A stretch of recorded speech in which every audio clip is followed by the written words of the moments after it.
Welcome to this episode of What Have They Done to Our Sport? I'm Cole Sharf. I'm with my co-host Mike Messier. As we speak, as always, how's it going, Mike? Well, it's going pretty good. You know, it's a hot summer month, and I know that I was kind of pissed off at the last episode, but I'm glad that we're going to talk about Starcade 85 this week. I didn't get a chance to watch Starcade, man. You didn't watch Starcade? No, I didn't get a chance to watch it. I apologize, man. Oh, okay. Well, do you want to tape over when we do you want to watch it first and then tape back later or something? Because that's all right. I can handle it. I can do the thing. Starcade 85, everybody, was a really awesome show. That's what real wrestling's all about. And though Cole didn't see it yet, I'm sure he will. For all the fans out there, the reason why I wanted people to watch Starcade 85 was because you had Magnum TA and Tully Blanchard. And in a steel cage I Quit match. And I mean, a couple of weeks ago, I was on this Brian Danovich Wrestling with Passion podcast. As a call-in, he had this promoter, Matt Farmer, who was basically making a comparison when I was bringing up the Joey Ryan stuff and the silliness of the thumb in the ass spots with all those guys, the Sami Callahans and so forth. And this promoter, the supposed wrestling promoter, Matt Farmer, said, well, maybe some people think that Magnum TA and Tully Blanchard was silly at the time. And I just don't believe that. I just don't believe that anything that was done in 1985 at Starcade 85 is anywhere near silliness, with the exception perhaps of Miss Atlanta Lively, Ronnie Garvin wrestling in drag against the Midnight Express. And when I think about the state of pro wrestling today, everybody, it does make me a little despondent. It makes me a little upset. Today's July 23rd, and I'm watching Great Muta versus Sting from the Great American Bash 89, which happened to be on this very date. You know, Cole, I don't know about you, but for me, one thing that keeps my interest in wrestling, because today's, quote, current product, quote, is so weak, I have to watch wrestling matches from previous generations, previous years, on the anniversary that they took place. And what better way to celebrate July 23rd than every year I watch the Great American Bash 89, Flair and Funk, Brian Pillman versus Bill Irwin. And so people just don't realize that you don't have to be a slave or a prisoner to today's current WWE product. It's obviously not good. So why not watch something from the past? That's how I feel about it. Did you see anybody stick their thumbs up their ass in that Starcade? I mean, it's almost insulting to even ask that, Cole. I mean, I laugh because I know you're joking around, but the thing is, those guys had so much integrity and so much respect for the tradition of lacing up the boots. You know, when you walk into that ring, it's a sacred ground. And I don't know why someone from the outside like myself has to be the one to discipline the current crop of wrestlers, the Tommaso Ciampas, even the Jushin Ligers. I mean, a guy who wrestled at Super Brawl 2. Against Brian Pillman, Jushin Liger. Why are you inviting a man to stick his thumb up your ass in front of 400 or 500 sweaty idiots in 2016? I mean, when I think about that Pro Wrestling Guerrilla group, it sickens my stomach. When I think about the fact that, 7 or 8 of those wrestlers in that ring have pretty good careers right now, it's the steroid era in baseball. It's none of these guys are valid anymore. You can't be Sami Callahan and say that you're a tough guy with a baseball bat and you're bringing authenticity back to wrestling, and then a video surfaces of you sticking your thumb up a man's asshole and another asshole sticking his thumb up your asshole. You're all a bunch of assholes. I guess what these guys have to think about when they make their decisions in that dressing room, and the promoter or whoever says, hey guys, we're going to do our annual thumb in the ass spot, and we're going to give you $50 or $60 to ruin your career and ruin your validity. Maybe these guys ought to think twice and not just have a giggle and a handshake about it.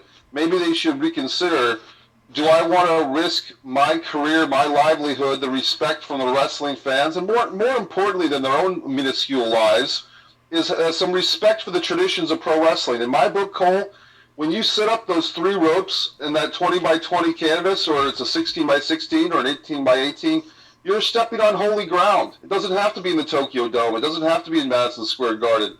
Anytime there's a ring with an apron and ropes, that's holy ground. And these guys, I don't understand the current wrestlers, who they're not even wrestlers in my book. They're parody acts. They're entertainers if they are entertaining, which they're not. How can they look at themselves in the mirror? How can they wake up in the morning and look at the whatever rat, if they still have ring rats, if these guys are still into women, that they wake up and they look at and not want to spit at themselves in the mirror when they see themselves? I just don't get it. Yeah, man, I mean, we've been talking about this lately, and you've been getting heated, and you know, so I'm just here to try and calm you down a little bit and let you know that everything's going to be okay, that, you know, wrestling will come back someday. If not, we always got the old shit to watch. Well, I think it's sad, Cole, because I think the problem is guys like you that have an interest in the tradition and a respect for wrestling, but you gotta show a little more discipline, Cole, because something like Starrcade '85 is such a great show, and I'd really like you to watch it because the fans out there have, and this is a thing that I had with a good friend of mine named Moro a couple of years ago. We were talking about wrestling, and you know, a guy had moved out of state, hadn't seen him for a while. I said, "Hey, why don't you come over and watch some more wrestling?" And he was confused when I said that because it wasn't in my buddy's library of thoughts to watch an old wrestling show on a disc, you know, on a DVD. And for me, a lot of times the old wrestling, even if it's WWE or whatever, it's better than the current stuff because you have a historical perspective. You can see, like, okay, this wrestler went on to be a great guy. Like, here's a young Seth Rollins and he did something wonderful, or here's a young Sting, or this is when Ric Flair was at his peak around this era. When you have that historical perspective, it makes things so much better. I mean, I'm looking at the 500 wrestling discs I have right here. They're all stacked up so nicely. And I've got the Sting and Muta just had this terrific match. And knowing where these guys' careers are going to go, it's just something that's very special to me. So when people think that I hate all of wrestling, they don't get it. I love wrestling more than any of these guys. But I love it so much that I'm willing to speak out, put my neck on the fucking line. And I've been getting a couple of phone calls. I've been getting a couple of emails that are kind of cryptic. And I'm trying to find out the source of these correspondence because I don't like what I'm getting from people, to put it bluntly. And I know that people saw our interview in the parking lot. There was some audio troubles there. And there was, I don't know if that was a child in the background. But basically, people are kind of concerned about me a little bit, thinking that I might be speaking too freely about some of these matters. But for me, Cole, I have to speak my truth. I have to live my truth. And if the current crop of thumb-in-the-ass wrestlers, if that's too much for them and their fucking business, then fuck them. And Titan Tower, if they want to do shows in Saudi Arabia, and now there's rumors about a possible all-women's pay-per-view, if they want to do that as some type of crumb, like the slave owners used to give the slaves crumbs off the table, if the WWE wants to give this women's roster crumbs of a women's pay-per-view in Nassau Coliseum or Cleveland, Ohio, but they still want to do these big shows overseas, then for Saudi Arabian governments, and if the people want to buy into it and think that's a wonderful thing, then the lambs will be the lambs, and they'll go to slaughter. But I'm not going to be someone to go to slaughter, Cole, because if you know anything about me, which you do by now, you know that I'm not just going to be sitting there like a fucking moron and be a fucking idiot, okay? And I don't like to use the term mark, because the term mark to me is anyone who likes anything can be considered a mark. But I just want the fans to know you can't be geldings, you can't be sheep, and you can't just go through life thinking that you have to watch everything that's because it's on television. I mean, there's a famous George Costanza episode on Seinfeld when they're pitching the Seinfeld show Jerry to the network. And Costanza says, well, people, the network executive says, why will people watch this show? It's about nothing. And Costanza says, because it's on television. And that's what I think wrestling's come down to now. People just watch WWE specifically because it's on television. They don't watch it with a discerning eye. They don't challenge it. And some people just eventually turn off. And the people that are watching New Japan or watching Kenny Omega wrestle a plastic doll, and they want to make excuses for him.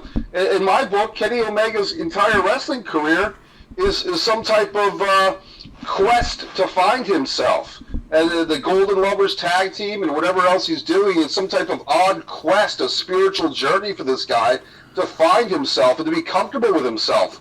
But as far as him wrestling a plastic doll, if that's part of his journey to wrestle a plastic doll, and Joey Ryan wants to have guys, Mick Foley even get on his knees and put his hands on his crotch, that's not something that I want to watch right now. I'd rather watch Ric Flair and Terry Funk in Baltimore, real men having a real wrestling match. If these guys want to put their hands on each other's crotch, if they want to stick their thumb in each other's ass, if they want to wrestle a plastic doll, that's some type of fetish and cult that I don't want to be a part of anymore. So fuck them all. Well, like I said, man, you just gotta calm down. You know what I mean? It's just wrestling. I know it's not just wrestling to you. I didn't mean it that way to get you even more hot. But I mean is it'll come around hopefully. And I get it, man. That thumb in the ass shit, I kind of lost all hope and everything for. Well, Cole, wait a second. I have to cut you off, buddy, because I thought I heard a child in the background, and I hate to swear and use this adult language if there's children listening to me, because I'm a very spiritual person. I'm very cognitive, that my words and my freedom of speech, but it's really intended for adults. Cole, so I don't know if a small child is over there in your home, yeah. And I'm assuming that's your own small child, and I just don't want to, I don't feel comfortable if we're doing the show and the kid is listening to me swear like this. Not that the kid hasn't heard worse, because it's 2018 and everybody's angry all the time, and I fear for the children, Cole. I fear because children like your own children are going to have to grow up in an environment where they can't trust the government, they can't trust pro wrestling. They can't trust the food that they eat. They have to fight for every inch of truth in this world. Whitney Houston said the children are our future, but she died from crack cocaine. So there's not a lot of heroes left for children in this world. There's not a lot of heroes left for adults in this world. And I try to be a hero, Cole, to the wrestling fans, but I'm really reaching out to wrestling fans who are of age. When there's children in the room and they're impressionable and they hear me swearing and they hear my anger, I do feel a little bit like, I hear the baby's upset, Cole. I don't know if we can continue because the baby's upset at my language. No, the baby's upset because you're getting a little loud with her pops and she don't like that shit. So, I appreciate your sincere, but she's only 1 year old, so she doesn't know what words you're saying yet. I mean, granted, when she gets a little bit older, she might, but...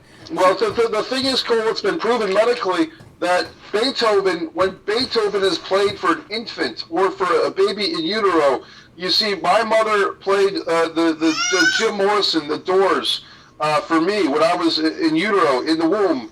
And I listened to a lot of music that was poetic, the Doors, Jim Morrison, and I listened to a lot of Janis Joplin and so forth, and the electrical musical stylings of Jimi Hendrix and the Byrds. And so when I listened to those songs in utero, it manifested, Bob Dylan manifested my poetic mind. But I'm afraid for the youth of this country, when they're listening to the pop music, to the Christina Aguileras, the Britney Spears, the Miley Cyruses, these little harlots, these little tramps, and they're listening to that, what type of role models does that put out there for these young women, especially? And for the boys out there, if they're listening to Kendrick Lamar or Jay-Z or any of these hooligans, I don't know what type of message. I don't listen to the music, but I get a little concerned. And I just don't know what's happening to the state of the world. When the children are watching programs like, what's that pink thing, that Bob, Surface Bob, the Bob at the bottom of the ocean with the pink sphincter. Oh, SpongeBob. I don't know if these... Yeah, SpongeBob SquareOn. I don't know if the fans should be watching that with the children because it's obviously an anus. I believe I've done some research and it's not even it's a disgusting piece of the anatomy. That's his friend or so forth. And meanwhile, Ric Flair's coming out to wrestle with the women at the Great American Bash '89. It's very entertaining right now. Yeah, I agree. My kids definitely don't watch SpongeBob. That's a no-no. And they also listen to old school music because I feel the same way about today's music. It's trash. It's nothing good. I won't say it's all trash because there's a couple artists I like today, but majority, when we're in the car, we're listening to old school. Wait a minute, Cole. I don't mean to cut you off again, buddy, but did I just catch you yawning? Yeah, bro. You called me out on all my shit today. Look, Cole, this is the thing, man. I mean, we've done a lot of shows together, but the audience does not want to see either one of us yawn. We have to be on point. We have to have our audio choreographed. The child cannot be crying, because I hate for people to have this impression that the child is somehow being held against her will listening to this podcast. And